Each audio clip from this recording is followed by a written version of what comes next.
implementando para enfrentar esta pandemia y lo que se desprende de ella, porque no es solo el tema sanitario y de salud y de vida que estamos enfrentando, sino otra serie de dificultades de orden económico y social que se generan a partir de la pandemia. Por eso quería hacerles ese reconocimiento. En segundo lugar, yo voy a intentar hacer un análisis contextual de la situación de derechos humanos de los trabajadores en Colombia, particularmente de los sindicalistas. Y voy a partir de una tesis central.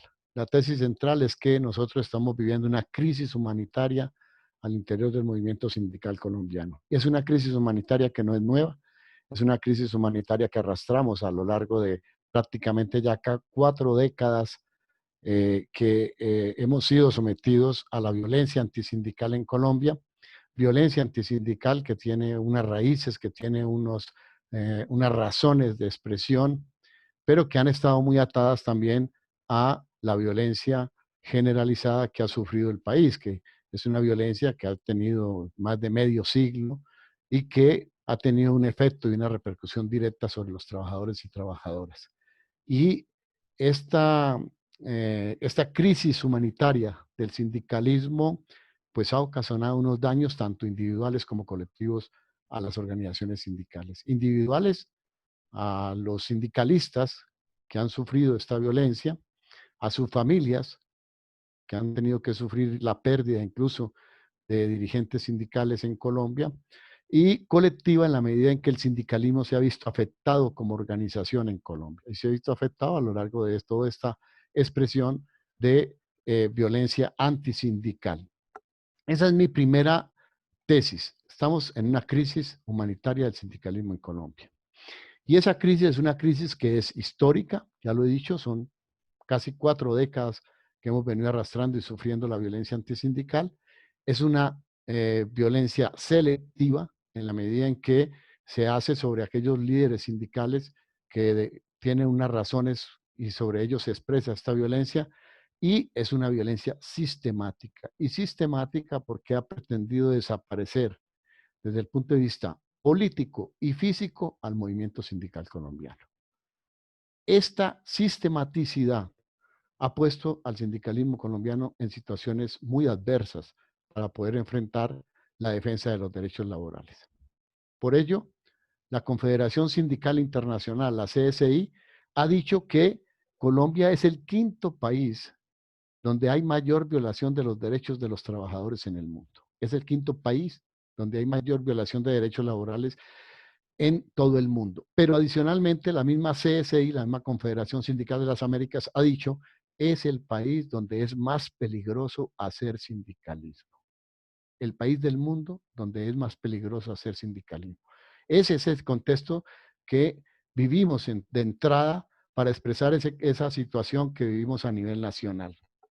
Y si uno va y mira las cifras de manera fría, pero las cifras no las podemos mirar de manera fría, sino que las tenemos que mirar desde el ámbito político y de la incidencia que tiene sobre ello, es que a través de estas más de 3 décadas, nosotros hemos tenido en total, por una secuencia y un seguimiento que ha hecho la Escuela Nacional Sindical en Colombia, más de 15.000 casos de violación a la vida y a la integridad de los sindicalistas en Colombia. Más de 15.000 casos. Y 15.000 casos ya da cuenta de una situación patética y crítica que vivimos en el país.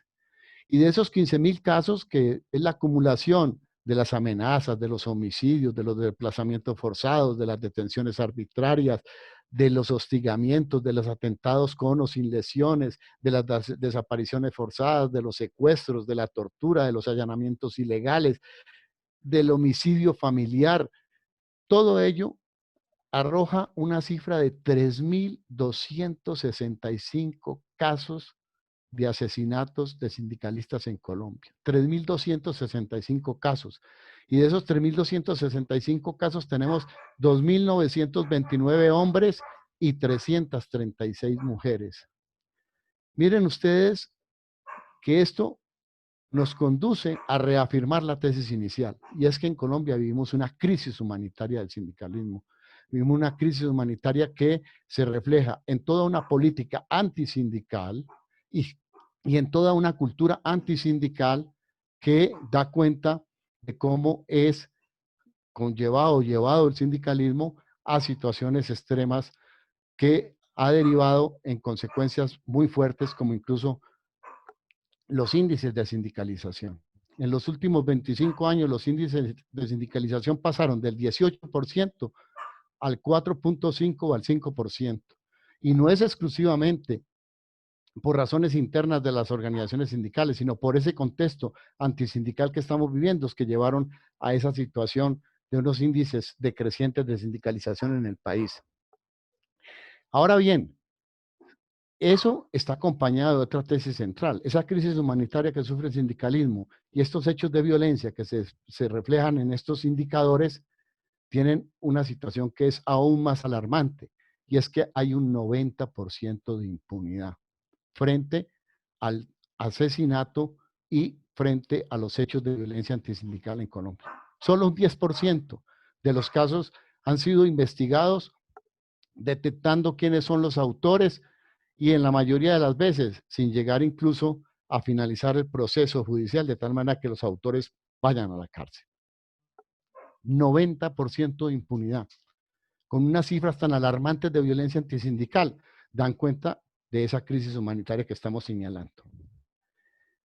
Frente a ello, entonces, quiero reseñar dos cosas importantes. Uno, las razones o a qué está atada esa violencia antisindical. Y aquí tenemos una particularidad, y es que el rol social, político, sindical, es el que ha llevado en buena medida a que se genere esta violencia antisindical. Ese rol social donde los sindicatos han ido más allá de la defensa de sus propios intereses y de sus trabajadores, mirando la importancia que tiene la defensa de lo público, la lucha contra la corrupción, la defensa de las entidades del Estado, la lucha contra la privatización de los servicios esenciales, es lo que ha derivado precisamente en esos asesinatos y en esa violencia antisindical creciente que hay en Colombia. Lo podemos demostrar como cualquier conflicto sindical existente en el país, la lucha por la defensa de los derechos de los trabajadores de un sector origina inmediatamente una reacción de quienes intentan callar la voz del sindicalismo por la vía de la violencia y por la vía del asesinato. Pero también cualquier denuncia que se hace de corrupción, ya sea de las entidades públicas o privadas, inmediatamente la respuesta es la amenaza, la persecución y el asesinato de quienes entran a hacer esas denuncias, particularmente de los dirigentes sindicales que afrontan esas denuncias para evidenciar esos fenómenos de corrupción existentes en el país. La lucha contra la privatización de los servicios, la defensa de lo público. Por ello es que FECODE, que es la organización de los docentes en Colombia, es una de las organizaciones más afectadas por esta violencia antisindical con un 45%, todo el sector de la educación con un 45%, porque a lo largo de toda esta década, la educación pública, han dado la defensa por lo público en Colombia, y en razón de eso han sufrido un mayor número de asesinatos existentes en el país y un mayor número de violencia antisindical en términos de los indicadores. Asimismo, hay otros sectores que se ven afectados y no quiero entrar a discriminar y señalar estos sectores en particular. Simplemente decir que es eso, que es el tema del papel sociopolítico que tiene el sindicalismo en Colombia en la defensa de los intereses de los trabajadores y de otros sectores sociales. Está también la lucha por el control territorial, en donde las expresiones de violencia en Colombia afectan directamente a todos los líderes sociales, entre ellos los dirigentes sindicales. Ese control social es el que ese control territorial también se ha expresado en contra de la violencia. Y hay otra serie de factores importantes. Voy a señalar que aquí los responsables hasta el momento de lo que se ha investigado, tenemos una responsabilidad del 67% de aquellas organizaciones paramilitares. Los paramilitares tienen un 67% de responsabilidad en los asesinatos y en la violencia antisindical en Colombia. El 21% son los organismos estatales los que tienen directa responsabilidad en esta persecución, en este asesinato de los líderes sindicales, y un 8% la guerrilla, que es parte de la confrontación y de la violencia que hemos vivido en el país. Y aunque aparentemente los empleadores no aparecen, los empleadores han utilizado a los paramilitares para precisamente tratar de callar la voz de los trabajadores en Colombia.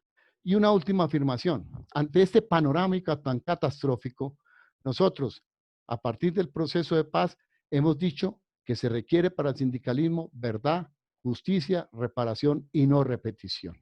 El sindicalismo colombiano requiere de ello y requiere el acompañamiento de la comunidad internacional y del sindicalismo internacional para que se dé esa verdad, justicia, reparación y no repetición de esta crisis humanitaria que hemos vivido a lo largo de estos 40 años. Gracias, Marcelo.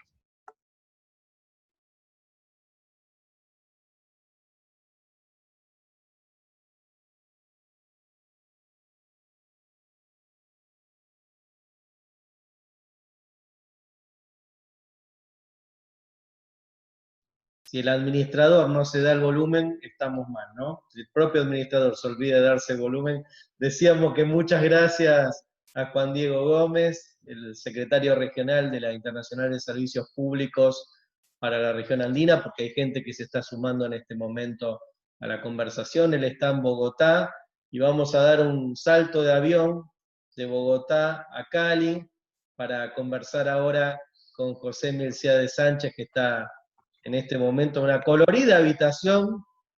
Se ven unos colores vivos de alegría allá en Cali. Adelante, José. Compañero, muchas gracias. Yo quisiera, en el tema de los derechos humanos en Colombia, hacer un pequeño recorrido, ojalá que me alcance el tiempo, hablando de lo que ha sido la vida nacional del país desde hace más de 5 décadas, una violencia que ha marcado la vida nacional, asesinatos, masacres, violación de los derechos humanos. El primer hecho fuerte, duro que podemos recordar fue la masacre de las bananeras en el 5 de diciembre de 1928. Allí un grupo enorme de trabajadores de la United Fruit Company fueron masacrados por el ejército. 300 soldados dispararon y en la historia no cuentan al final en realidad cuántos fueron. Entre 700 o 3.000 asesinados por el mismo Estado defendiendo una compañía extranjera. Luego de eso vienen los magnicidios y creo que uno de los que marcó la historia del país, el asesinato de Jorge Eliezer Gaitán en el año el 9 de abril del 48, que generó una revuelta en Bogotá que fue denominada el Bogotazo, que después de esa acción hubo un periodo de transición que se llamó el Frente Nacional, donde solamente gobernaban los partidos tradicionales que era el liberal y conservador, y en esa época hubo gran violencia partidista, liberales y conservadores, entonces llamaban, le decían a los pájaros los de un partido, los cholavitas del otro. Un asesinato allí que dejó muchos muertos. En esa época del Frente Nacional nace la primera guerrilla, las primeras guerrillas, las FAREP, el S-64, el ELN y otras. Entonces, o sea, el país ha sido asignado por la violencia históricamente. Luego inician los acuerdos con las guerrillas, pues para el tema de la desmovilización y los acuerdos. La primera guerrilla que se sentó con un gobierno fue las guerrillas del Llano, las cuales también los acuerdos fueron burlados y sus líderes asesinados. Luego, acuerdos de paz con las FAREP también, en el año 85, y de ahí nace un partido político que llamó la UP, partido político que fue extinguido completamente. Hablamos de un genocidio de sus integrantes. Aquí en Colombia se le denomina el baile rojo, un fracaso enorme a un acuerdo de paz, y las fuerzas oscuras del Estado prácticamente asesinaron a este grupo. Luego, otro acuerdo de paz en el 91, que nace una constituyente que reformó la Constitución del 86, y en ese tiempo hubo una iniciativa popular que fue la séptima papeleta, pero sumada también un acuerdo de paz entre el M-19, el Quintín Lame y otras guerrillas que estaban en esa época. Allí esa constitución nace y es el primer asomo de de un reconocimiento al tema de los derechos humanos. Es decir, se dice que esa constitución fue humanista, que rechaza la razón del Estado, la arbitrariedad en el ejercicio del poder.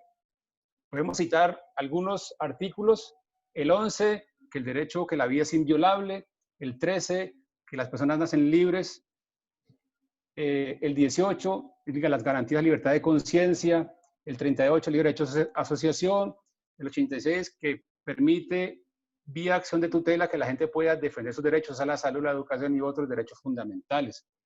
Acciones populares, que también el pueblo puede reclamar al Estado por acciones impopulares o injustas.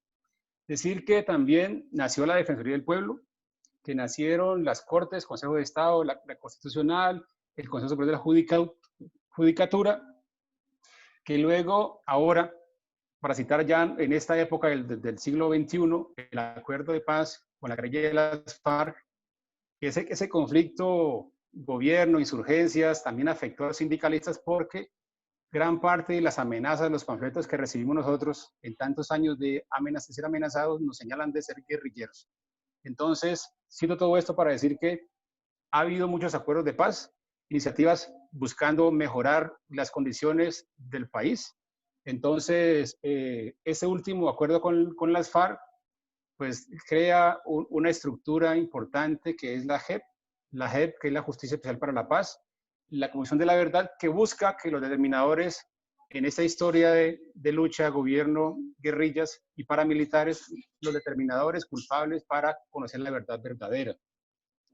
También decir que históricamente este país le ha mentido al pueblo, que los acuerdos no han sido cumplidos. En especial de las FARC en este último periodo, ya la oposición dijo que iba a ser trizas el acuerdo, pues se ve en la realidad. Primero, el acuerdo de paz firmado en Cartagena y luego en el Teatro Colón tuvo que ser sometido a aprobación por el Congreso. Allí muchas cosas acordadas fueron eliminadas. Penosamente el acuerdo de paz se sostiene.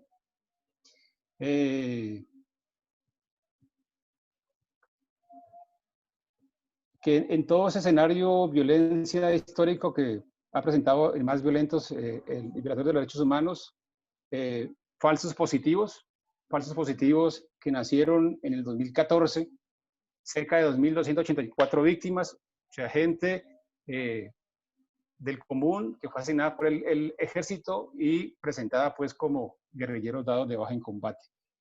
El narcotráfico ha violentado enormemente el tema de los derechos humanos en Colombia, al punto de decir que vía narcotráfico ha habido magnicidios, asesinatos de Luis Carlos Galán Sarmiento, otros candidatos desde la izquierda que pudieron ser presidentes, Jaramillo Osa, asesinados pues por parte de esas estructuras narcotraficantes y paramilitares. También asesinato a los líderes sociales y derechos humanos. Podemos decir que después de la firma del Acuerdo de La Habana hay 702 líderes asesinados y cerca de 135 excombatientes asesinados pues, después del Acuerdo de La Habana. También decir que hay un tema de la injerencia norteamericana en el país, que nace desde la Escuela de las Américas, donde la doctrina militar aplicada en Colombia, la del enemigo interno, que señala al comunismo, aquellos que son detractores de la política gubernamental, son sistemáticamente perseguidos, asesinados, desaparecidos. El fenómeno paramilitar, que tuvo pues, gran auge en la zona norte de nuestro país, donde el Sintronicol fue afectado. Allí Báez, Mancuso, citaron al sindicato nuestro de Córdoba, Sucre y Cesar, a donde estaban ellos pues acapamentados, y el sindicalismo nuestro, Sintronicol, perdió muchos derechos y beneficios vía presión del tema paramilitar. Bueno, decir que también afectación en este gobierno, hay un tema de corrupción enorme, citado ahorita Juan Diego. Entonces allí se pudo detectar la parapolítica, donde en el Congreso gente congresista tenía pues como la voz de los paramilitares en el Congreso. También se señala la farpolítica. También decir que en ese informe general que presentó, no dice, la ONU que es el garante de derechos humanos, además también decir y reclamar que el único garante de los derechos humanos en Colombia es el gobierno. Por eso no podemos reclamarle a otros, sino el garante debe ser el gobierno. Y el informe de las Naciones Unidas del año pasado, 2019, fue muy fuerte y muy duro con Colombia, al punto que hubo amenazas de que el acuerdo de permanencia de la oficina de la ONU en Colombia fuera determinado. Por fortuna, la presión del movimiento social y sindical logró que el gobierno permitiera que la ONU siguiera en Colombia. También decir que en múltiples condiciones de excepción han afectado al país. En la época de Turbay Ayala, en la época del Estatuto de Seguridad, muchos sindicalistas, líderes sociales, estudiantiles fueron asesinados, desaparecidos. Con Álvaro Uribe Vélez, en sus 8 años de gobierno, la seguridad democrática, que también ha sido nefasta para el movimiento sindical y social. Ahora, este gobierno de Duque, disfrazado con el tema del COVID-19, medidas de excepción, y entonces ha dictado una serie grande de decretos, normas que van a afectar el tema laboral, el tema organizativo sindical, el tema a los trabajadores.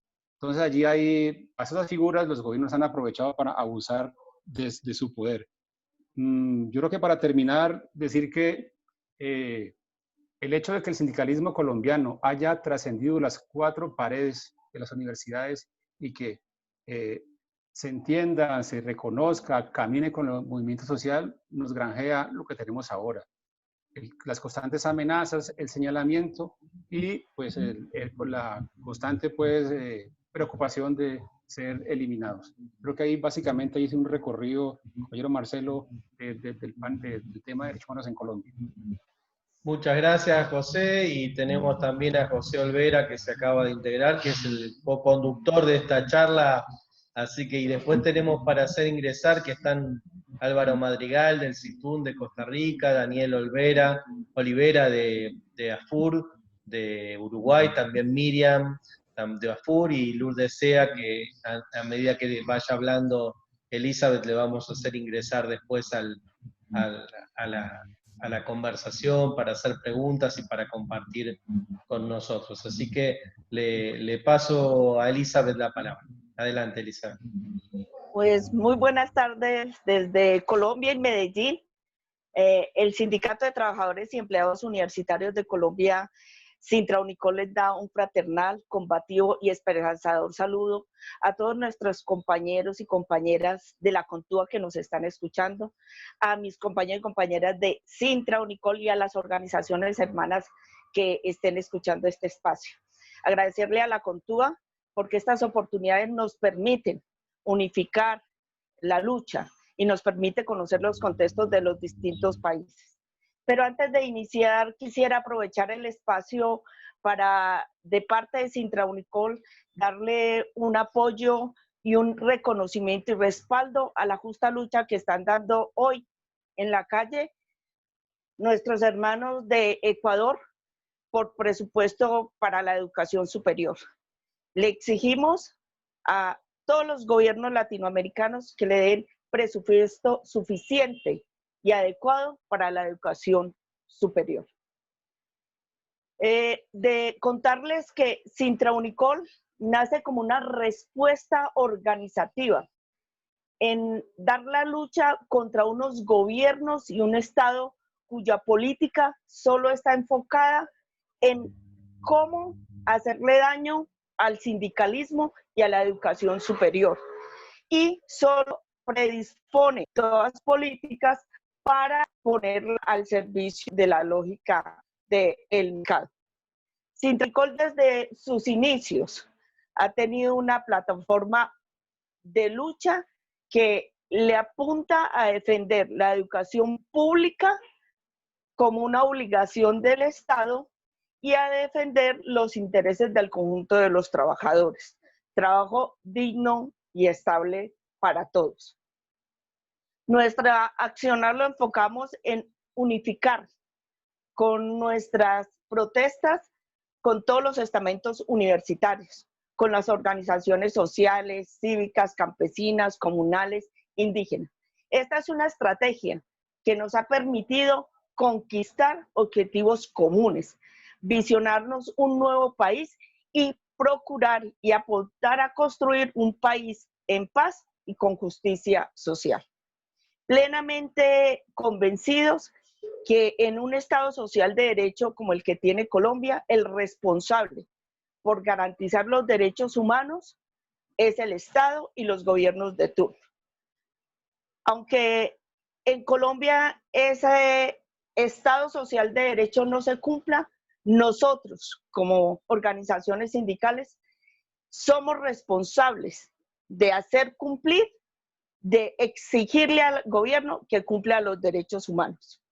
Y ese ha sido un principio de Sintra Unicol, la defensa de los derechos humanos. Desde el entendido que los derechos humanos no son solamente la vida, sino todo lo que conexe con que tengamos una calidad y condiciones de vida dignas para todos el pueblo colombiano. Y esto está incluido con la salud, la educación, la vivienda. Todas esas condiciones han sido plataformas de lucha de Sintra Unicol. En Colombia hacer sindicalismo es bien difícil, máximo si usted se encamina a defender los derechos humanos y la educación pública. Realizar ese ejercicio en Sintra Unicol ha sido lo que nos ha puesto en dificultades y nos ha colocado en señalamientos tanto a Sintra Unicol Nacional como a nuestras subdirectivas. Hemos sido el blanco de los actores armados y de los paramilitares.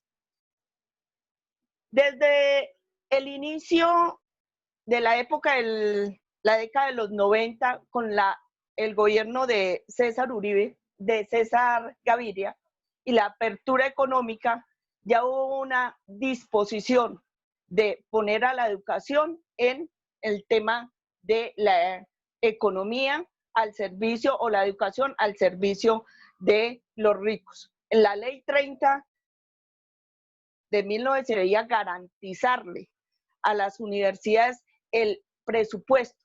Sin embargo, lo que ha hecho es generarle a las universidades un déficit presupuestal, y con ello también la ha metido en la lógica de la violación a los derechos humanos, a los derechos laborales. Se agudiza el problema de derechos humanos en el sector universitario con el primer gobierno de Álvaro Uribe Vélez. Con su política de seguridad democrática se aplica y se agudiza la violación a los derechos humanos, y el sector universitario es de alguna forma, por así decirlo, tomado por el paramilitarismo. Ejemplo, lo que nos sucedió con las universidades del norte del país, que fueron tomadas a sangre y fuego, caso que el paramilitarismo elegía y designaba quién era el rector y los consejos superiores de las universidades. Y de esta manera acallaron a la comunidad universitaria.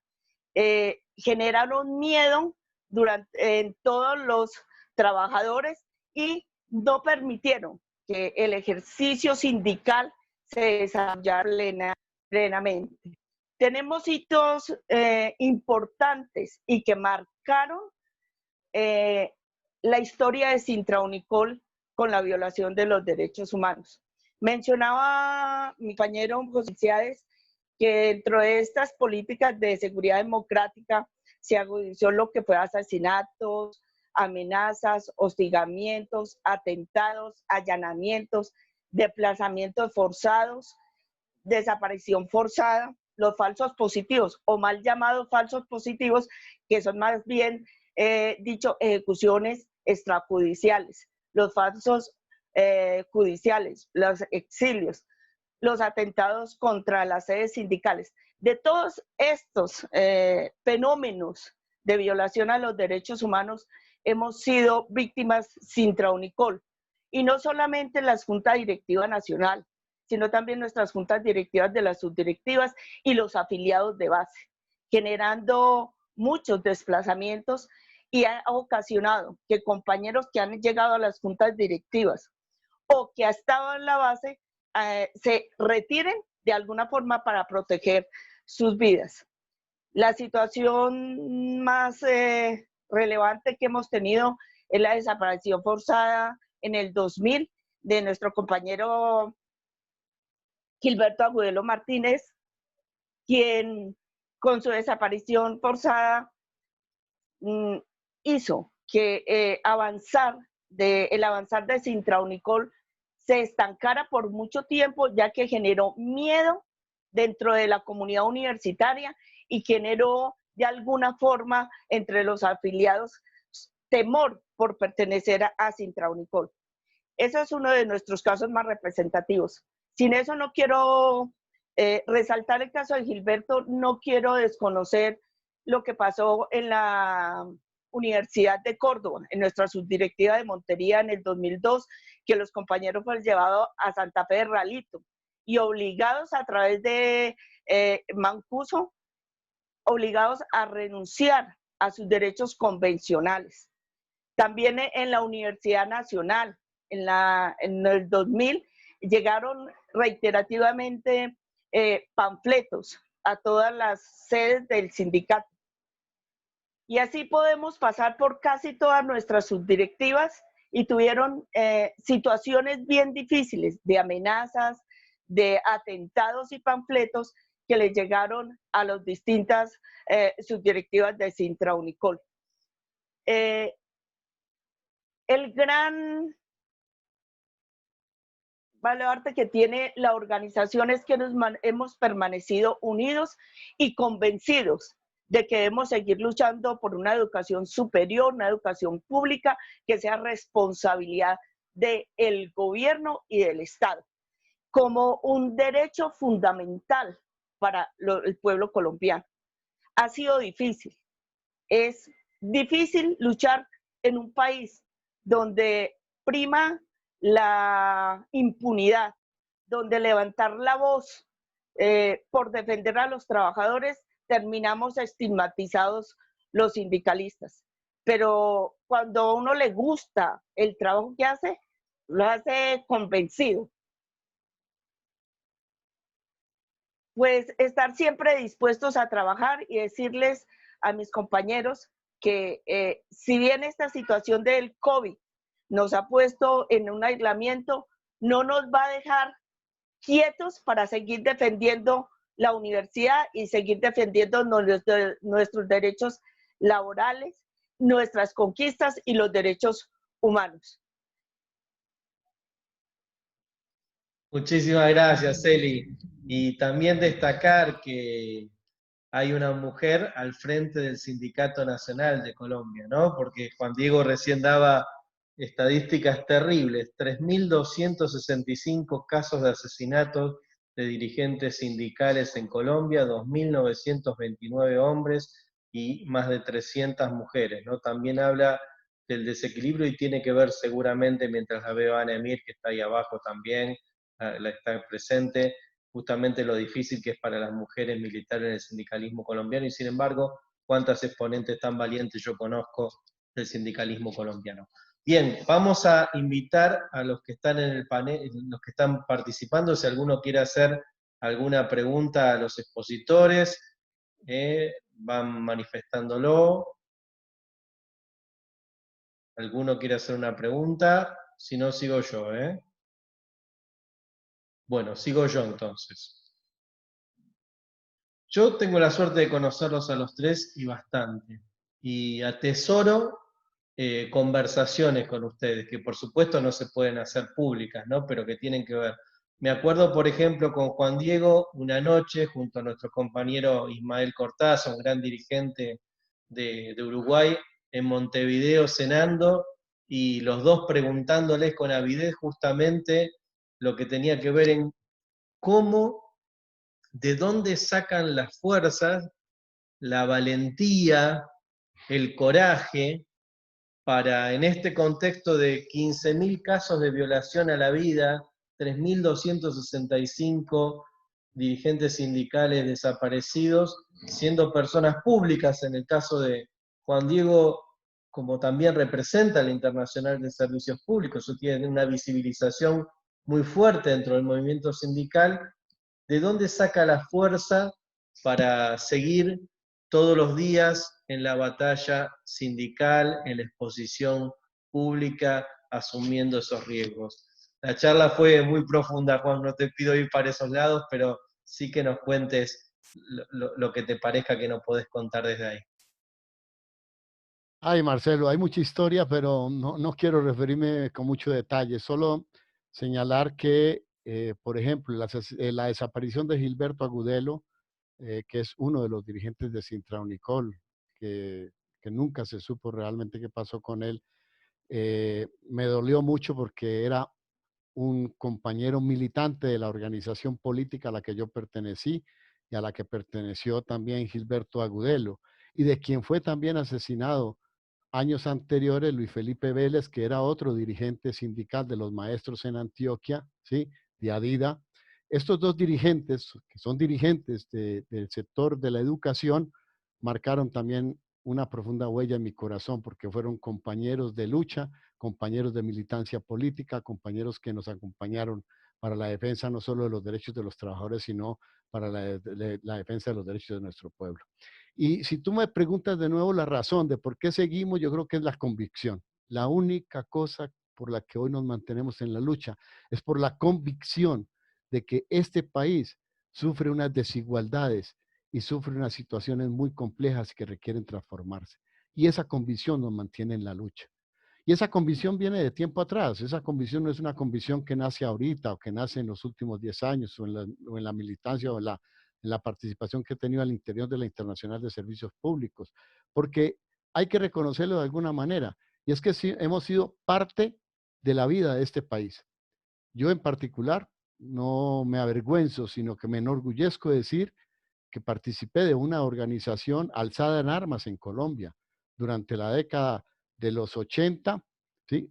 Parte de la década de los 70, la década de los 80, y que nos reincorporamos a la vida civil en el año 1991. Estoy hablando del Ejército Popular de Liberación, una organización alzada en armas que se planteó una plataforma revolucionaria para transformar las condiciones de vida que tenemos en Colombia. Esa convicción viene desde eso, desde ese momento, desde la lucha estudiantil, desde la secundaria, desde mi paso por la universidad, en donde militamos en diferentes formas de organización social. Y hoy, representando a la Internacional de Servicios Públicos, cada vez me convenzo más que es necesario transformar las condiciones existentes en el mundo actual y particularmente las condiciones existentes en Colombia, unas condiciones muy adversas para el pueblo, en donde aquí las desigualdades en la distribución de la riqueza son profundísimas. Somos a nivel de la región el tercer país con mayor desigualdad de distribución de la riqueza en la región de las Américas. Y eso da cuenta de por qué hoy nos mantenemos en esta lucha. Elisa, tú lo sabes, aquí hemos tenido que vivir situaciones muy difíciles, la desaparición de organizaciones sindicales completas que nos duelen profundamente. Los trabajadores de los municipios en Antioquia fueron desaparecidos fruto de la persecución, la amenaza y el asesinato por parte de los paramilitares, al igual que muchos de Sintra Unicol. No solo en Córdoba se llevaron a los dirigentes sindicales para el monte los paramilitares a exigirles que desistieran de su convención colectiva. También en Antioquia, en los municipios, se llevaban a los dirigentes sindicales y les decían, o renuncian a la organización, trabajo, o los desaparecemos y los asesinamos. Y eso llevó a todo lo que he mencionado, que es una crisis humanitaria del sindicalismo en Colombia. Eso es lo que nos mantiene hoy vivos, nos mantienen atados, no solo la historia y el homenaje a quienes han caído, a quienes han sido asesinados por parte de estas fuerzas oscuras en el país, sino que también nos mantiene la esperanza de la necesidad de transformar la realidad que vivimos hoy en día. Más hoy, que estamos en esta situación que nos está obligando a repensar no solo nuestra forma de actuar y de compartir con el mundo, con el ambiente, con la propia ciudadanía, con el pueblo en general, que nos ha llevado a la necesidad. Hoy tenemos que repensar el papel de los servicios públicos, tenemos que repensar el tema de la economía al servicio de quién, tenemos que repensar realmente en nuestros países cómo transformamos estas condiciones existentes de desigualdad existente. Por eso yo reivindico realmente me identifico plenamente con el eslogan que la ISP aprobó en su último congreso. el pueblo tiene que estar por encima del lucro. Y a eso invito, Elisa, a que ustedes como Sintra-Unicol vengan para la ISP, porque ustedes comparten estos criterios, esta plataforma, comparten estas acciones que desarrollamos en defensa de lo público, comparten estas acciones que desarrollamos en defensa de los más desprotegidos a nivel global y comparten la tesis central de que hay que poner el pueblo por encima del lucro, Elisa.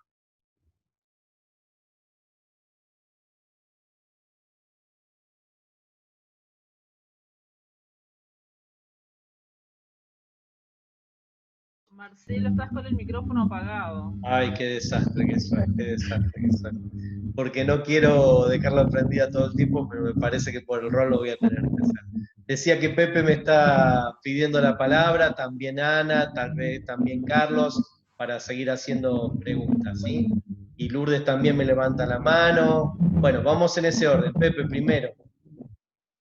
Bien, buenos días compañeras, compañeros. Para el STUNAM, que es el referente nacional en México de la CONTUA y de la ISP, es muy importante esta reunión. Es una reunión que yo quisiera catalogarla, que nos pone en un sentido, en una perspectiva estratégica. ¿Por qué lo digo? Porque nos invita a esta reunión a realizar un intercambio de experiencias que hoy nos están poniendo en riesgo la paz, la democracia, los derechos sociales, laborales y sindicales.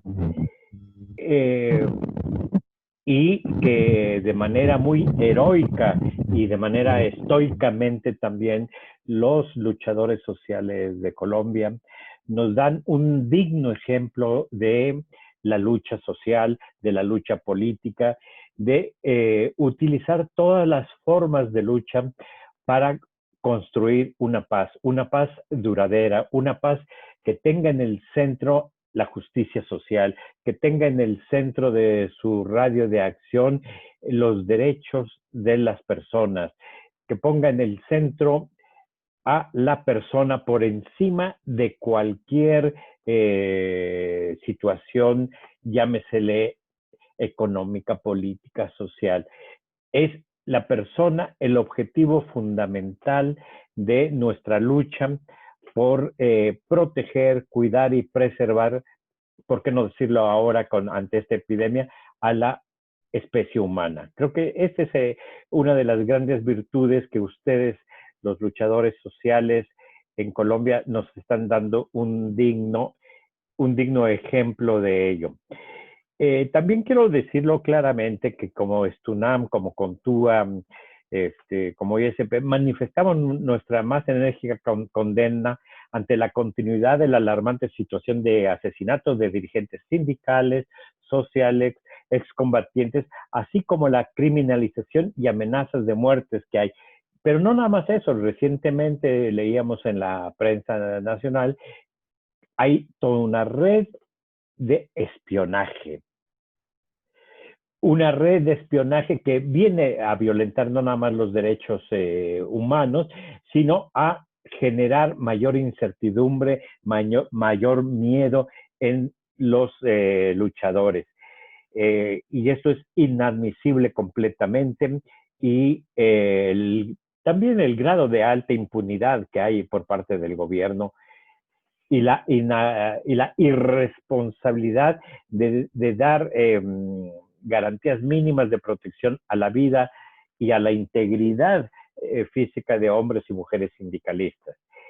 Tengo un dato que Indepaz, que entiendo es el Instituto de Estudios para el Desarrollo y la Paz allá en Colombia, que reportó este día 4 de abril de del año en curso, que es el último reporte del último momento, que se registraron 93 asesinatos, cifra que es demasiado alarmante. De estos, 21 son firmantes del acuerdo de paz y excombatientes. 72 son líderes y lideresas sociales. Y dentro de ellos se encuentran 7 dirigentes sindicales.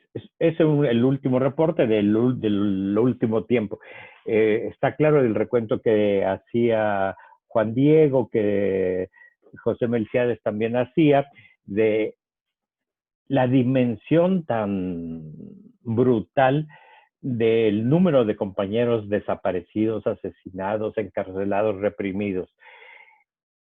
Es un crimen de lesa humanidad, así lo podemos considerar. Y me atrevo a proponerles, compañeras, compañeros, que ya hay una iniciativa, pero que nosotros como Contúa, Marcelo, Elizabeth, Juan Diego, José, Ana, retomemos también como nuestra, conformar una red continental por la paz y la defensa de la democracia.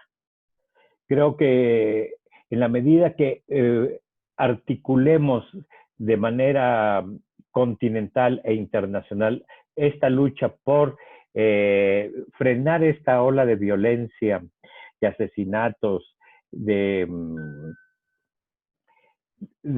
desapariciones forzadas en Colombia, y nos centremos en la lucha por la paz, creo que es fundamental, y porque la solución no nada más se tiene que dar en el ámbito nacional, es la responsabilidad del Estado la que tiene que hacerse cumplir, pero tenemos que dar un acompañamiento internacional y ayudar con una solidaridad internacional a la resolución de este problema.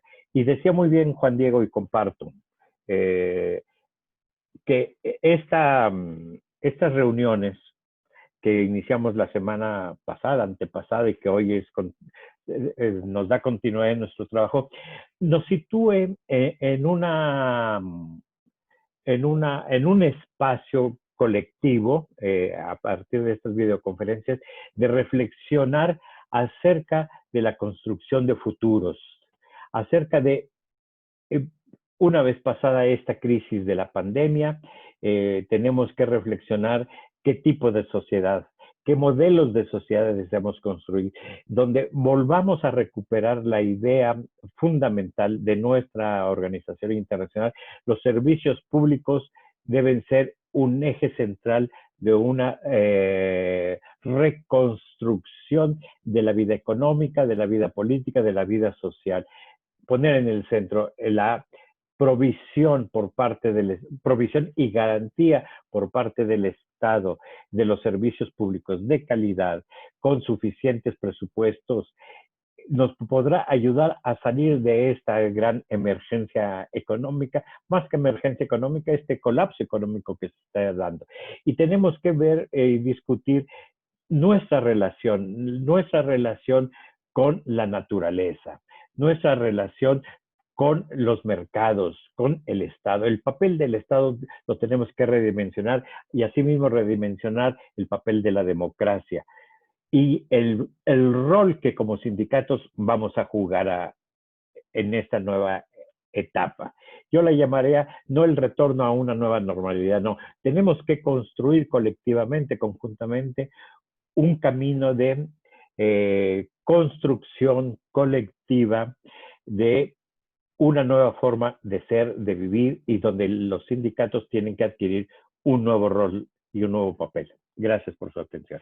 Muchas gracias, Pepe. Tengo varios pedidos de palabra, pero voy a introducir a Elizabeth con una pregunta que tiene que ver con una experiencia que tuvimos juntos, vos y yo, Pepe. No sé si te acordás, hace unos años estábamos en Bogotá y queríamos encontrarnos con Elizabeth, y ella venía de un viaje del interior del país, y venía en un viaje trágico porque le intentaron matar, literalmente intentaron, en el vehículo de Sintronicol, que es un vehículo blindado por las circunstancias que se están planteando, y que efectivamente estuvo corriendo en riesgo la vida de ella en ese momento, y que tenía la protección del Estado, con las paradojas de esas protecciones que a veces son de las mismas personas que uno se tiene que proteger.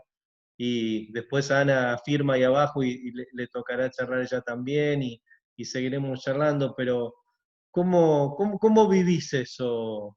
¿Cómo vive tu familia eso, Elizabeth?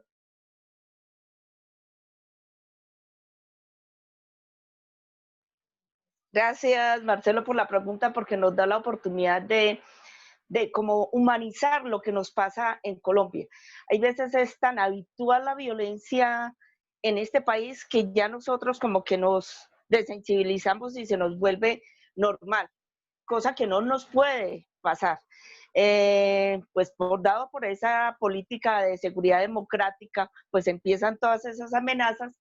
Eh, el gobierno, a través de la UNP, que es la Unidad Nacional de Protección, y después de demostrar el alto riesgo en que estábamos, la Junta Directiva Nacional, nos asignan un esquema de protección, pero un esquema de protección entre comillas, porque somos 10 integrantes de la Junta Nacional y el esquema está solamente en Bogotá, donde los 10 dirigentes estamos repartidos por todo el país. Y un solo esquema con 2 escoltas, pues es como complicado que nos proteja a los 10. En ese sentido, pues la única que los únicos que lo podíamos usar éramos los que estábamos radicados en Bogotá. Teníamos reunión de Junta Nacional en Montería, implicó el desplazamiento de Bogotá, Medellín, Montería, y durante todo ese desplazamiento, tanto de ida y de regreso, tuvimos hostigamiento por personas desconocidas que uno asume de dónde vienen, inclusive en la ciudad de Montería, el desplazamiento de la ciudad, del hotel a la universidad, toda la Junta tuvimos seguimiento y persecución de estos personajes. Pero a la altura de Honda, ya regresando para Bogotá, hubo un disparo en el automóvil que teníamos asignados. Ese incidente lo reportamos a la Fiscalía, lo reportamos a la ONP, solicitamos peritaje para que demostrar que éramos sujeto de violación a los derechos humanos en razón al trabajo sindical que hacíamos. Al son de hoy no hemos tenido respuesta del gobierno ni de la UNP, que era la que nos asignaba el esquema de protección. Por el contrario, nos quitaron el esquema de protección, pero uno diría que de alguna forma es mejor estar sin el esquema de protección. Para comentarles a ustedes que uno de los escoltas que teníamos asignados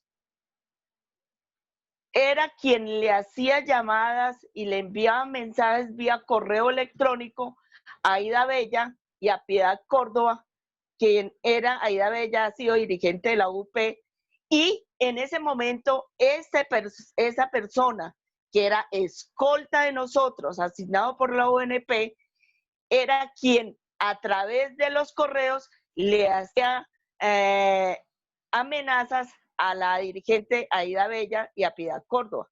Situación que es bien delicada, o sea, el mismo escolta era quien estaba infiltrado en nuestra organización. Claro, eso es difícil para el sindicato y es difícil para nosotros como mujeres. No es lo mismo asumir la amenaza desde las mujeres que los hombres. Nosotros, desde las mujeres, implica ir más contra la unidad de la familia. No es más difícil para nosotros como mujeres desplazarnos, cambiar de sitio, cambiar porque desarticulamos mucho el núcleo familiar y nos termina afectando muchísimo más. Por eso ahorita mi intervención que tenía escogido, pues no solamente el caso de Gilberto, ni el de Montería, sino el de Universidad UIS, termina afectando que hay de la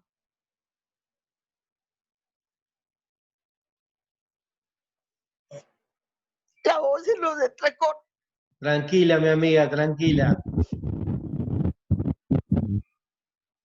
Tómate el tiempo que necesites.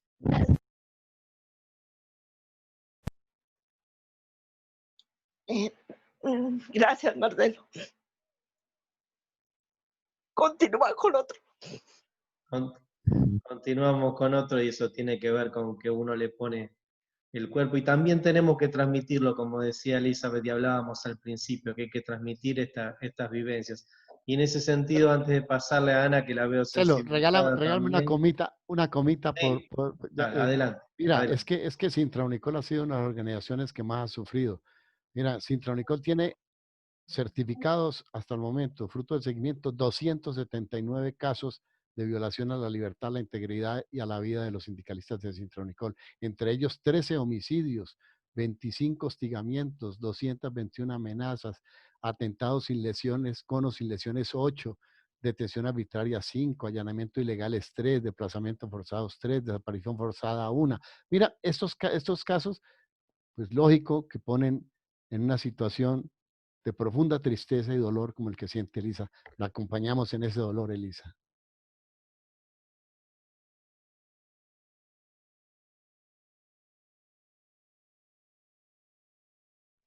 Tengo que dejarlo terrible, ¿no? Como me olvido, pero bueno, por lo menos para levantar un poco la risa. José, te quería pasar a vos antes de Ana y para que nos cuentes también en la línea de lo que estamos hablando. Y también te voy a pedir que nos cuentes tu experiencia, ha sido Premio Nacional de Derechos Humanos y qué ha significado para vos y para la organización sindical, para ese premio que para la Contúa, ya te lo hemos dicho, es un gran honor que vos seas un militante de nuestra organización en Colombia y la organización regional también. Adelante.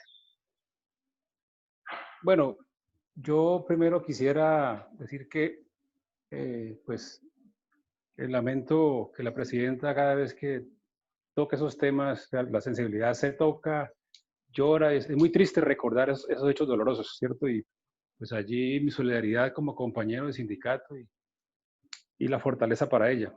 El tema del premio para mí fue una sorpresa, sorpresa porque nosotros hacemos un trabajo sin esperar un reconocimiento, sin esperar una mención, sino que me postularon y entonces pues gente consideró que yo era merecedora a participar en ese concurso que al final pues terminé nominado. Ha significado pues más compromiso. Creo que en ese reconocimiento significa que hay que hacer más en este país. O sea, la violencia contra el sindicalismo, la violación de los derechos humanos es permanente, constante, no cesa. Y el qué nos mueve en el día a día, qué nos motiva. Primero creo que todos somos unos convencidos de que este modelo devastador debe terminar. Este modelo liberal debe terminar. Debe haber un modelo que reconozca al ser humano como tal, no sea mediado o medido por el interés económico. Si usted tiene plata, vale. Por ejemplo, el tema del COVID, ahora decían, ¿por qué les preocupa tanto que los ancianos en la calle? Porque al final el anciano es más susceptible a caminarse y entonces pudiera saturar las clínicas, entonces no dice, o sea, no lo están valorando como anciano. Es triste esas valoraciones. Lo otro, también yo tengo un ejemplo de vida. Mi madre es jubilada del sindicato Sintra Unicol Subdirectiva Cali. Ella fue militante del sindicato, una mujer que estuvo siempre en la base, era como un ladrillo en la pared, siempre digna, siempre luchadora, comprometida.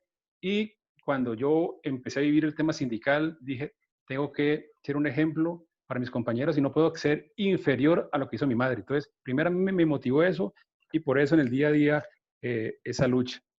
La terquedad, el deseo de cambiar este modelo.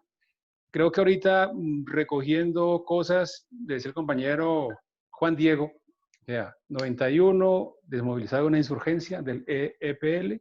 Creo que las guerrillas también han hecho un aporte grande al tema de querer cambiar este modelo, de hacer un aporte. Y esa constitución del 91 que permitió, por ejemplo, le dio reconocimiento a una jurisdicción especial para los indígenas, un reconocimiento a los negros con la ley 70. Lástima que en ese acuerdo de paz, en esa constitución del 91 no quedaron plasmados los campesinos que aún siguen reclamando ser reconocidos como sujetos de derechos. Decir ahí también que lo dijo también el compañero, creo que fue Juan, el compañero Olvera, José Olvera, el tema de, para nosotros en Colombia es problemático hablar de las diferentes formas de lucha, porque eso relaciona el tema de la insurgencia. Por ese tema, el compañero Carlos Escobar era presidente del Sintra Unicol, tuvo que irse del país porque estuve invitado a una reunión en el Ecuador y entonces ese tema de las diferentes formas de lucha fue señalado pues como ser parte de la guerrilla. Creo que también, para cerrar, para terminar, en este país no cesa el tema de la violación de los derechos humanos. Hoy hay un artículo de prensa que dice el Congreso es un cero a la izquierda. ¿Y por qué dice eso el artículo? El presidente no ha permitido que el Congreso sesione en pleno, sesione como sesionaba antes.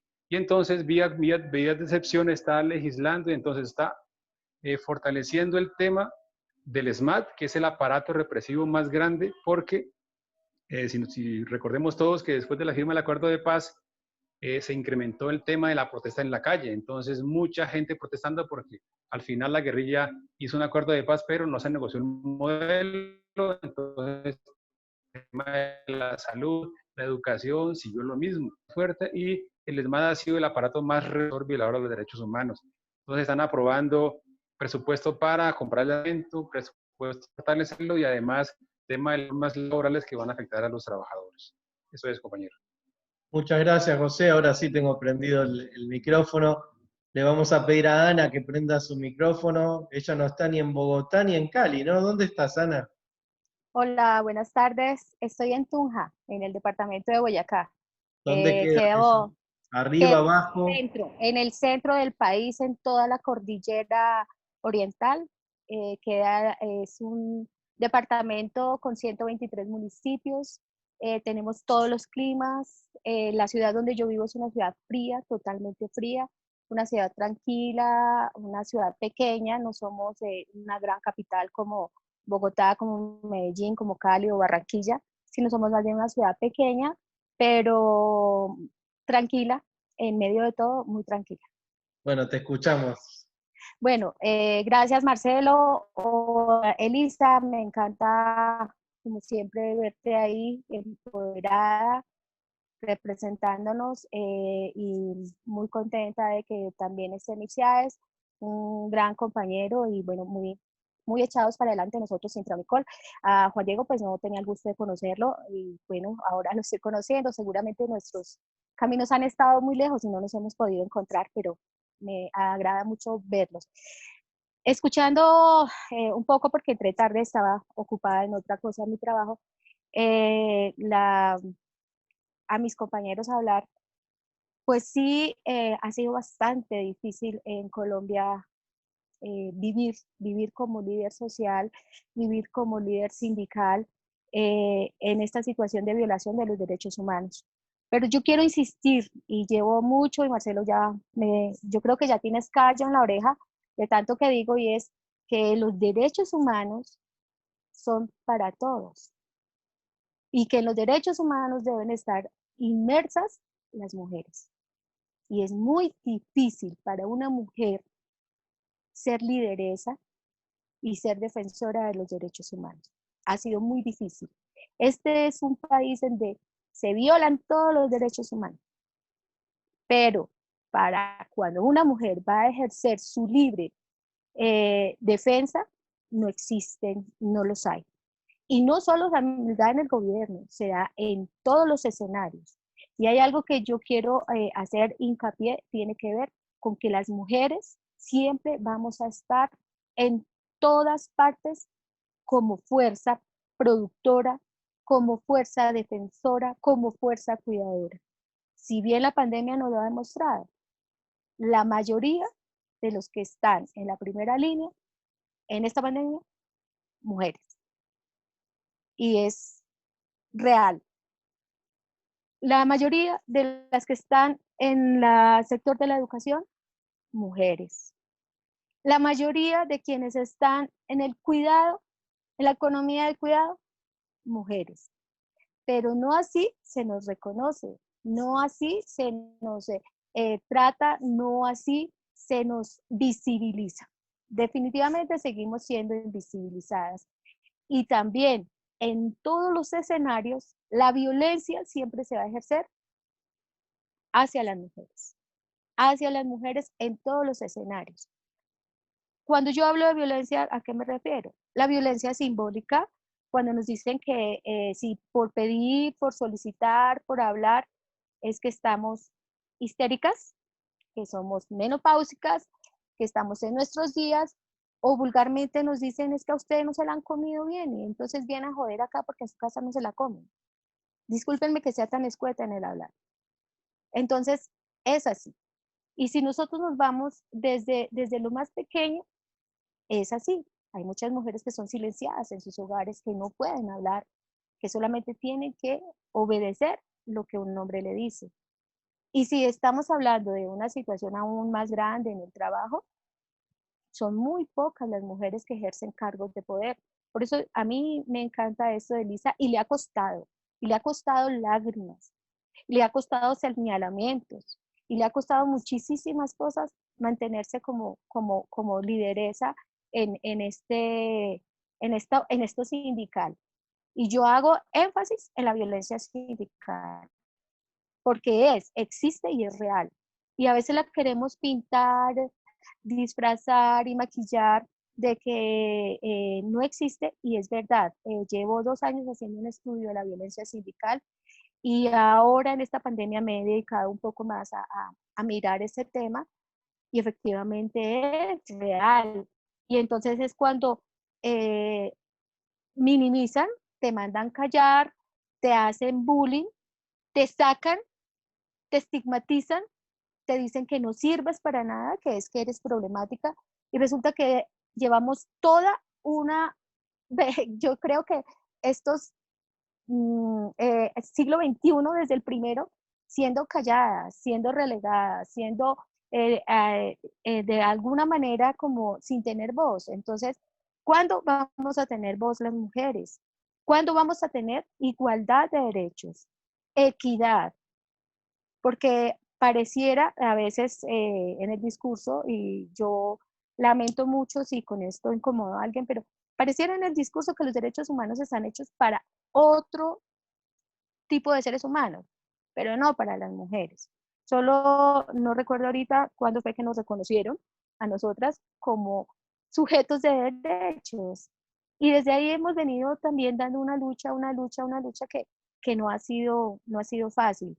Elisa hablaba de la situación que hemos vivido. Yo también la viví. Y fue muy duro. Viví eso con Elisa cuando estábamos en Montería, la persecución que nos hicieron en todas partes. ¿Sí? No podíamos entrar ni a un restaurante cuando estábamos siendo vigilados, siendo perseguidos. Nosotros nos despedimos de ellos y ellos salen porque nosotros veníamos por vuelo y nos quedamos. Cuando nos damos cuenta, carro, camioneta atrás, a nosotros también vigilándonos. Luego es cuando nos enteramos de que les hacen a ellos el atentado y les disparan. Pero yo lo vi aquí en mi ciudad, en mi universidad. A mí me llamaron y me dijeron que me iban a matar y que sabían dónde estudiaban mis hijas y que sabían dónde vivía. Y esto fue terrible, porque primero que todo le minimizan a uno la amenaza. Entonces le dicen a uno, ay, no, es que yo creo que a usted, es que a las mujeres las amenazan por cuestiones de faldas, porque su marido tiene amante. Y siempre buscan minimizar lo que está pasando. Y resulta que no. Y fue difícil porque me tocó cambiar eh, todas digamos, las actividades que yo hacía, cambiarlas totalmente. Tener a la policía todos los días acá a la puerta de mi casa preguntándome cómo estoy, qué necesito, los vecinos chismosos, yendo la policía a la universidad. Que pues sí, nos ponen a alguien ahí, pero son ellos mismos los que nuestros teléfonos intervienen. Ellos mismos son los que nos amenazan. Entonces uno dice, ¿en qué estamos? Y sobre todo, digamos, yo tengo como una postura muy neutral porque voy a contar algo muy duro y es que yo he sido víctima de la violencia, no solamente de la violencia de la guerrilla, la violencia de las fuerzas del Estado.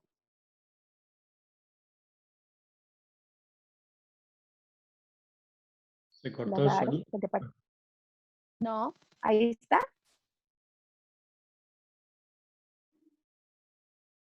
Del Huila, la guerrilla, las FARC, a mis hermanos.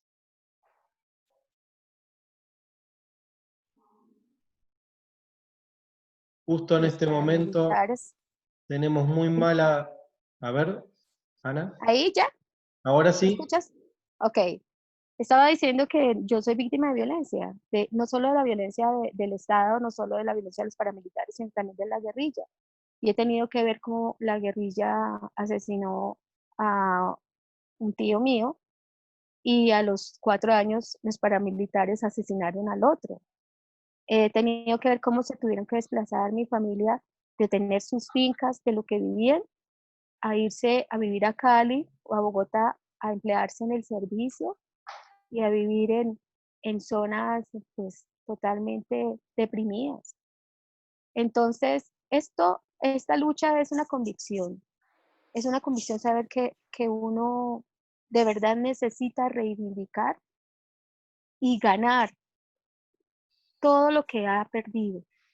Porque a mí las fuerzas del Estado no me van a devolver mis hermanos, a mí la guerrilla no me van a devolver mis tíos, a mí los paramilitares no me van a devolver a mi familia y a mis primos. Entonces, es como si hay personas que a veces pasamos desapercibidas y que, digamos, no se dimensiona el drama que las personas están viviendo. Y entonces es sentirse uno, bueno, es que yo ni milito con la guerrilla, ni milito con los paras, ni milito con el Estado. ¿Y por qué esto nos ocurre a nosotros? ¿Por qué esto me pasó a mí? ¿Por qué nos pasó a mi familia? Recién hace una hora estaba contándole a mi hija cómo fue que mataron a uno de mis hermanos, el F2, cómo lo torturó, lo volvió una nada.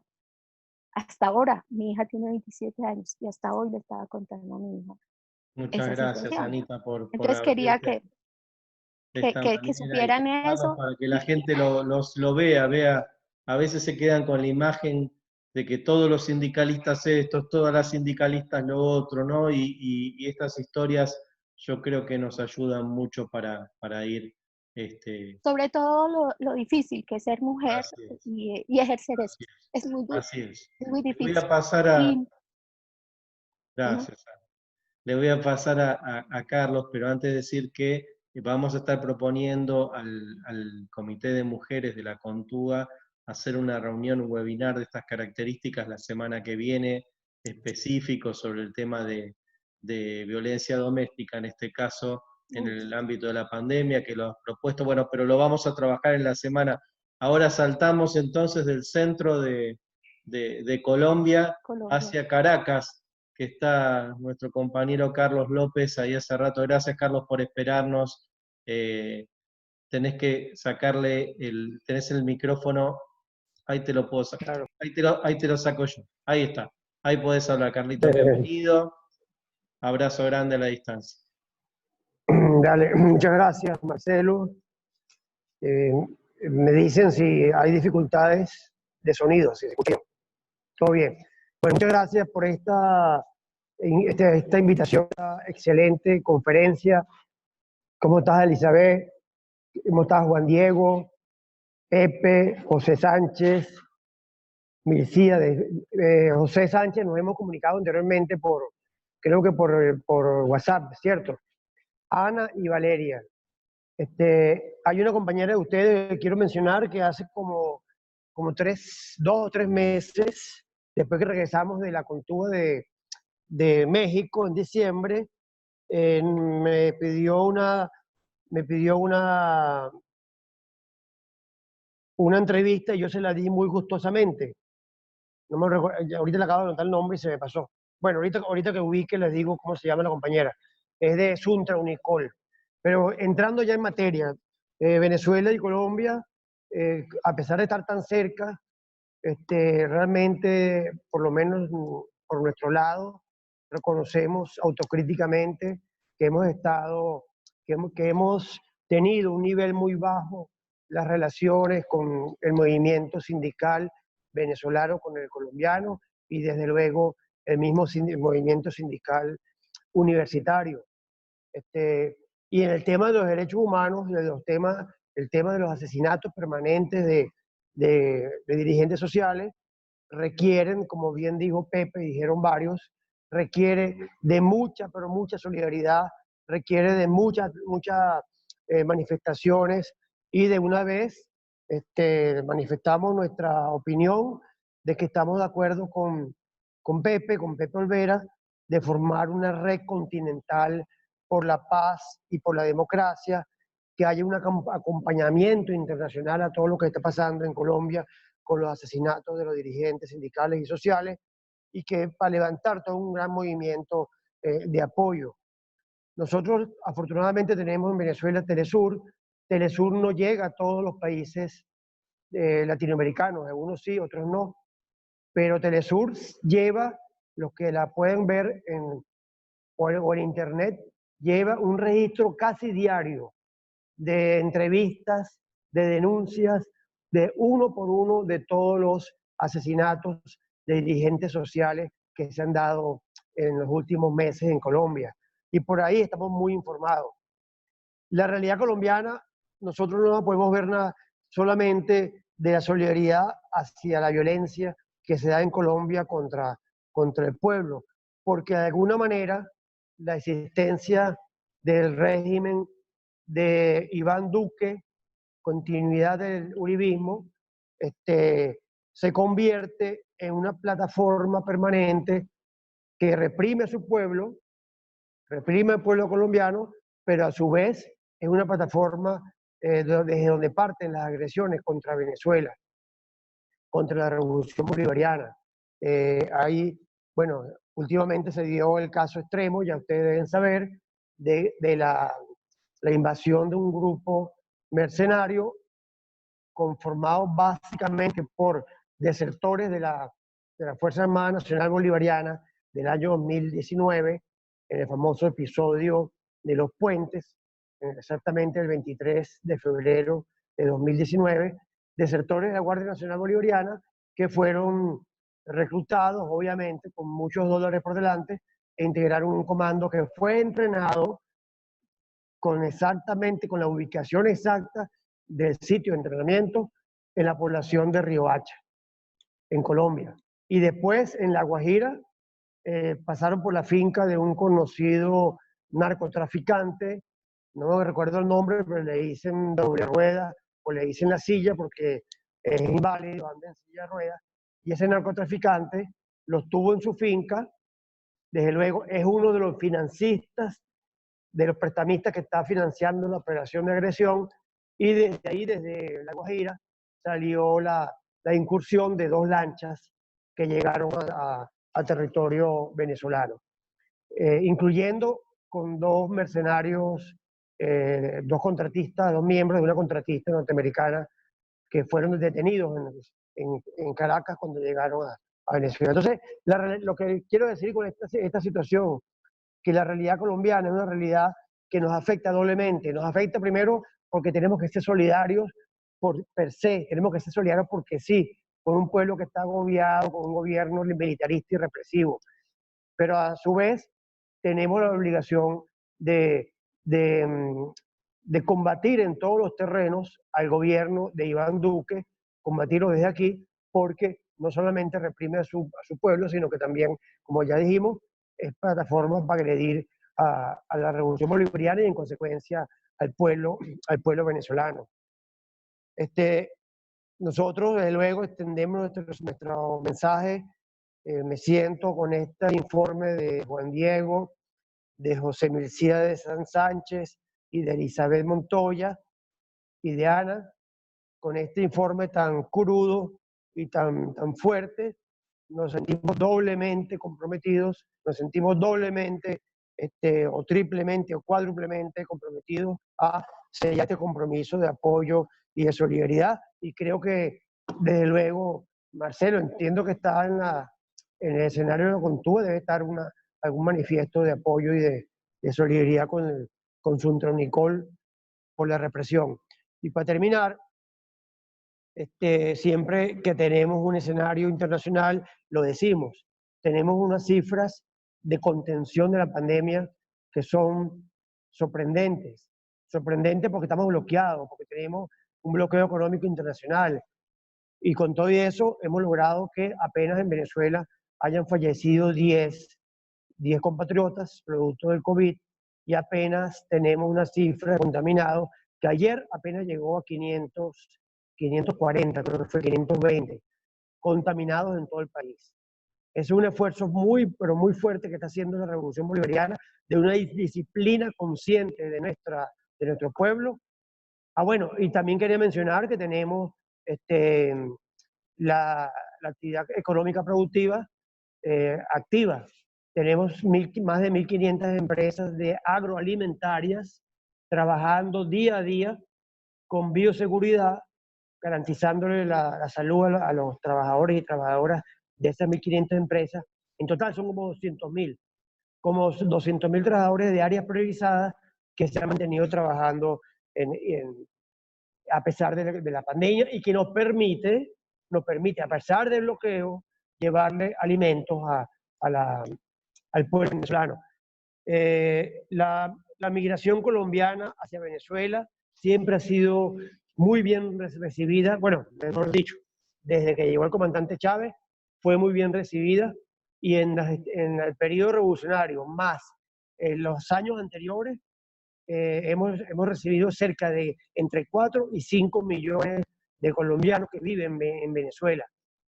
Y ahora se está dando el fenómeno de que los compañeros nuestros que migraron el año pasado y el antepasado, buscando sitios donde no, huyendo de la hiperinflación, huyendo del destrozamiento del salario que tenemos aquí, se fueron para Colombia, para Ecuador, para Perú, y esos compañeros están regresando masivamente por la frontera o en vuelos humanitarios que la revolución financia para traerlos a Venezuela. Creo que ya han llegado 45.000 venezolanos de regreso.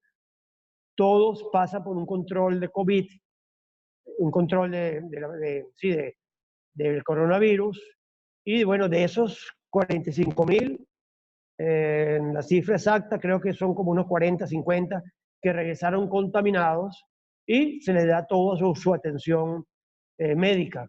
Están en un sitio, concentrados en un sitio, que pasen la cuarentena, que pasen su periodo de sanación de la enfermedad, ¿verdad? Igual todo extranjero que tenga. Nosotros pensamos, estamos preparados, Venezuela está preparada para que incluso una migración colombiana nueva que pudiera llegar huyendo de las condiciones aberrantes que hay en Colombia para la atención en salud de su pueblo colombiano, presumimos que es posible que haya una migración masiva de Brasil y de Colombia hacia Venezuela. Y estamos preparados para eso. Estamos preparados para darle solidaridad, para darle apoyo a cualquier extranjero que cruce la frontera huyendo de las condiciones infrahumanas que se presentan en los países vecinos. Sobre todo el norte brasilero, el norte amazónico, que ya sabemos que Manaus es uno de los puntos focales más feos, más graves de la pandemia. Bueno, compañeros, no me prolongo más. Ya hablé 10 minutos. Un abrazo desde aquí. Abrazo a grande. nuestros hermanos colombianos, y cuenten con la Revolución Bolivariana siempre en solidaridad con ustedes. Abrazo grande, Carlitos, muchas gracias. Bueno, vamos a entrar en la etapa final. Les voy a pedir a cada uno de los tres conferencistas, por llamarlo de alguna manera, los tres amigos y amigas, que hagamos un cierre para que todas las personas que nos están escuchando reflexionen sobre estas ideas que estuvimos trabajando. Le paso primero a José. Bueno, compañeros, yo creo que estamos en una nueva coyuntura, una coyuntura mundial que nos obligó a encuarentenarnos, a cambiarle la forma de vida. Pues creo que todos sentimos especial tristeza el 1 de mayo, que no pudimos salir a marchar en todo el mundo, los trabajadores. Pero creo que lo que habla el compañero ahorita, creo que fue José Olvera Lastunam, que debemos construir futuros. Creo que en esa construir futuros debemos ir pensando de nuevo, aquí desde el Valle se está hablando de eso, volver a las calles. y volver a las calles, pues no como lo hacíamos antes, sino una idea diferente, pues con el tema de la bioseguridad, todo eso. Pero creo que este Estado mundial, estos gobiernos mundiales aprovecharon el tema de la pandemia y nos arrinconaron y han aprovechado porque la fuerza del sindicalismo está en las masas, en las calles, en la movilización, y creo que es una oportunidad enorme que nos afecta, es una oportunidad de estos estados nos afecta enormemente. Entonces creo que la invitación es a fortalecer, a esa idea de construir futuros para mirar cómo vamos a enfrentar la lucha en esta nueva coyuntura que obligadamente la pandemia no se va a ir. Creo que ya lo dijo la OMS, que nos toca convivir con este tema hasta que no aparezca una vacuna, y entonces pues nos tocará hacer reingeniería. Creo que también debemos ir pensando en esa red continental por la paz, desde la CONTUA, fortalecerla, porque al final, o sea, la lucha interna nuestra es fuerte, valiente, pero creo que necesitamos la voz desde afuera, de los amigos, de los hermanos que nos conocen, que han padecido alguna vez algún tipo de violencia, pero que, pues decir como lo comentaba Marcelo ahora, en esas charlas muy íntimas con algún compañero de la presidenta, con Anemir, con otros compañeros, o sea, hablar, o sea, comentar que ustedes se extrañan, les parece muy extraordinario saber que uno tiene escolta andando en un carro blindado, que eso no se ve en el mundo, o sea, Colombia es un caso único. Entonces creo que esas realidades habrá que cambiarlas, y entonces pues a pesar de toda esa situación seguimos adelante, y creo que la lucha continúa, no puede terminar, con nuevas estrategias debemos reinventarnos. Así es, muchas gracias, José. Elizabeth, tus palabras, así cerrando. Bueno, decirles que así la situación en Colombia sea difícil, siempre estamos dispuestos a luchar. Que no solamente nos ha tocado duro a nosotros como Junta Directiva Nacional, sino a todas nuestras subdirectivas. Todas nuestras universidades han sufrido el embate del paramilitarismo. Entonces, estamos firmes en seguir defendiendo la educación, seguir defendiendo los derechos de los trabajadores. Y contar muchos casos o dar muchas estadísticas no sería lo que yo quería en mi exposición. De hecho, hacerles llegar una vía internet, vía virtual, el libro que sacamos en apoyo, servido de apoyo para investigar todo el tema de violación al sector universitario. Y aquí están reflejadas las historias de todas nuestras universidades.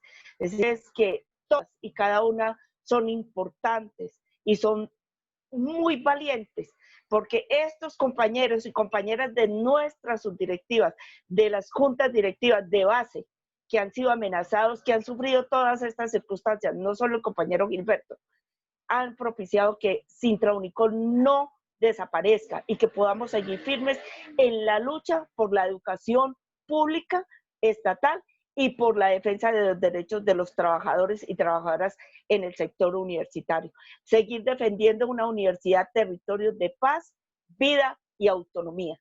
No quiero despedirme sin hacer la denuncia y hacer el llamado al estado de alerta, sobre todo aquí en Sintra Unicol en Colombia, porque ya vienen dándose casos como que el Consejo Superior de la Universidad Nacional de Colombia, la universidad más importante de nuestro país, de la más representativa de nuestro país, le dio poderes extraordinarios a la rectora de la universidad para que en un periodo de 3 meses modifique los estatutos de la universidad y haga los ajustes con los profesores, con el estamento de los trabajadores, con el tema financiero, y esto es casi una dictadura en el sector universitario.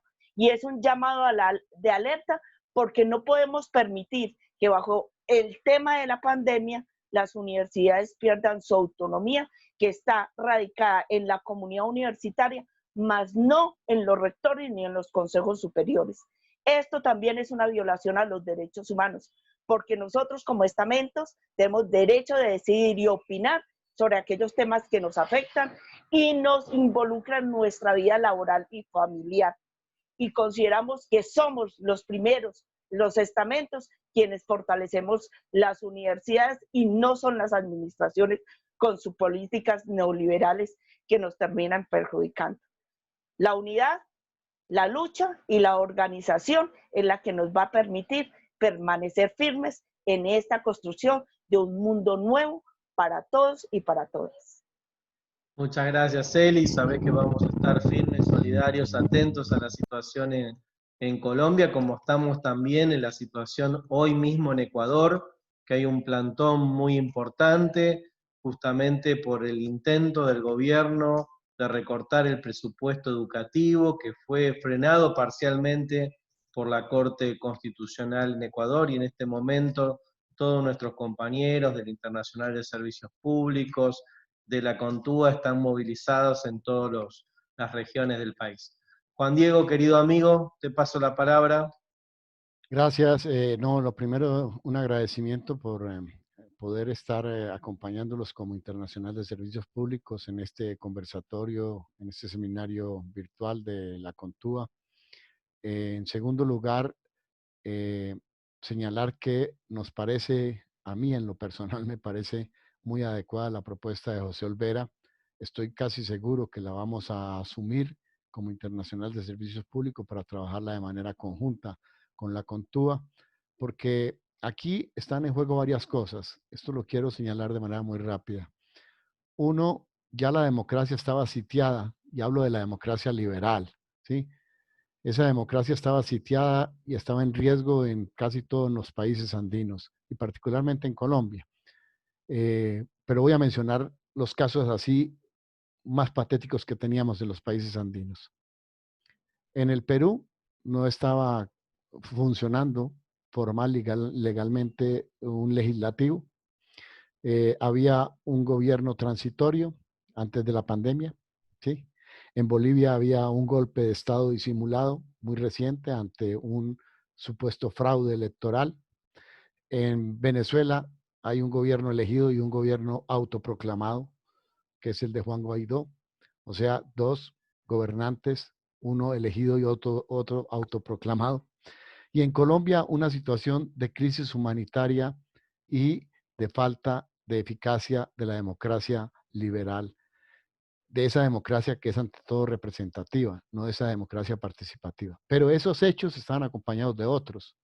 La gran movilización que se vivió en Ecuador para enfrentar, bueno, también la crisis en el Ecuador y las decisiones del gobierno ecuatoriano que pasaba por encima de la población. Toda esta situación de crisis de la democracia hoy se hace más evidente en medio de la propia pandemia. Y se hace más evidente porque los gobiernos y los gobernantes están tomando decisiones concentrando ese poder en los ejecutivos. Y ese es un gran riesgo que tenemos. ¿Cómo enfrentar en medio de esta pandemia una concentración del poder en los gobernantes a nivel de los ejecutivos, sin contar a veces ni siquiera con los legislativos y mucho menos con la participación de las organizaciones sociales?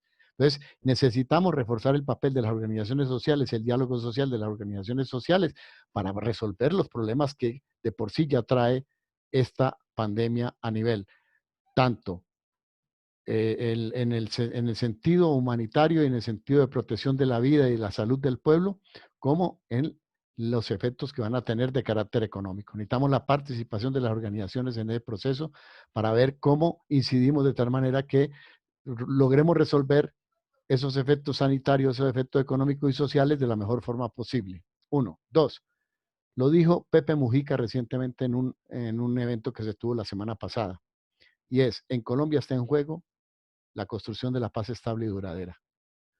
Y esta construcción de la paz estable y duradera es una responsabilidad no solo de los actores que firmaron el acuerdo de paz en el 2016, sino de toda la sociedad y de toda la opinión pública internacional. La construcción de la paz estable y duradera es una responsabilidad de todos y de todas, porque aquí no está en juego solo la paz en Colombia. Si fracasa la paz en Colombia, fracasa la paz en el mundo, lo dijo Pepe Mujica.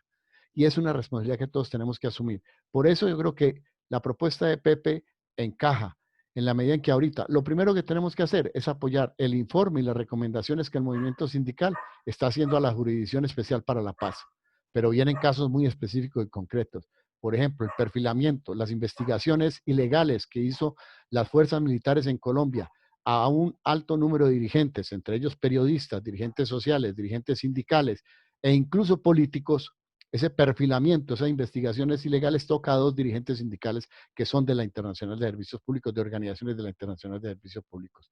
porque está el compañero Humberto Correa, que es de Ultradec, una de nuestras organizaciones afiliadas, y de la CGT, porque está también Carlos Castañeda, que fue un integrante del Comité Ejecutivo Regional de la ISP hasta el año 2018, y también está en esos perfilamientos de investigaciones ilegales que están haciendo las fuerzas militares.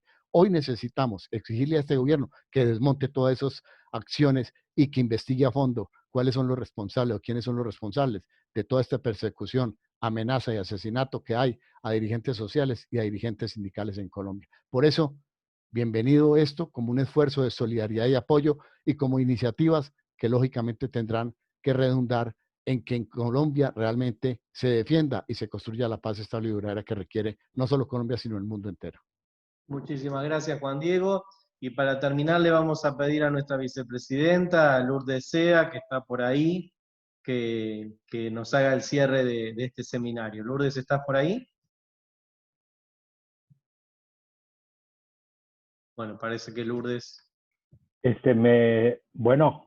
Sí. Sí, se está comunicando vía telefónica conmigo en este momento. Tiene problemas ahí con ahí está, ahí está. Ya apareció. Ahí está Lourdes.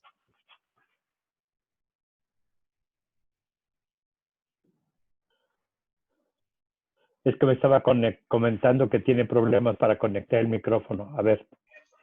¿Ya? Ya apareció. Pero, estaba disculpando, Lulu. Adelante. Sí, te escuchamos. Perfecto. Buenas tardes, compañeras, compañeros. Estaba comentando que tiene problemas para conectar el micrófono. A ver. ¿Ya? Ya, creo que ya. Buenas tardes, compañeras, compañeros. Pues siempre un placer estar conectados ahora por videoconferencia en estos tiempos del coronavirus. Pues muy importante que estemos realizando este tipo de eventos, agradecer a todos nuestros compañeros de la CONTUA, en especial a nuestro secretario, el ingeniero Agustín Rodríguez Fuentes. Es que me llaman por teléfono.